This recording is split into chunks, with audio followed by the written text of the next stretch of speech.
बघा जवळजवळ सगळ्याच कॉम्पिटिटिव्ह एक्झाममध्ये इव्हन पोलीस भरतीमध्ये सुद्धा अशा प्रकारचा क्वेश्चन कायम विचारलाच जातो। बघा अशा प्रकारचे क्वेश्चन तुम्ही फक्त सेकंदात सॉल्व्ह करू शकता। काय करायचं, आता हे एक किती वेळा आलेले आहेत मोजून घ्यायचे, 5 वेळा आलेले आहेत। मग आता काय करायचं, 5 पर्यंत 1 2 3 4 5 असे नंबर लिहून घ्यायचे आणि 5 नंतर काय करायचं, याला कमी कमी करत जायचं, म्हणजे 4 3 2 आणि 1 हे झालं याचं उत्तर। व्हिडिओ आवडला असेल तर लाईक करा, शेअर करा आणि ह्या प्रश्नाचं उत्तर मला कमेंट। आणि बऱ्याचदा तुम्ही मला कमेंट करत असता की एवढ्या सोप्या सोप्या ट्रिक तुम्ही कुठून आणता, तर हे आहे त्याचं राज।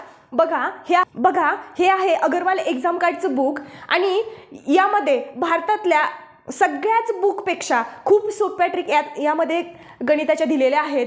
हे पुस्तक तुम्हाला पोलीस भरती, रेल्वे, SSC आणि सगळ्याच कॉम्पिटिटिव्ह एक्झामसाठी खूप उपयुक्त। या पुस्तकामध्ये तुम्हाला 300+ ट्रिक्स दिलेले आहेत, 300+ सगळ्याच टाईपचे क्वेश्चन दिलेले आहेत आणि 20 वेगवेगळ्या पॅटर्नचे क्वेश्चन सुद्धा यात दिलेले आहेत। आणि एवढंच नाही तर 28,000 बेस्ट प्रॅक्टिसेस क्वेश्चन तुम्हाला ह्या बुकमध्ये मिळतील। आणि तुम्हाला हे पुस्तक जर घ्यायचं असेल तर बायोमध्ये मी त्याची लिंक दिलेली आहे, नक्की जाऊन तुम्ही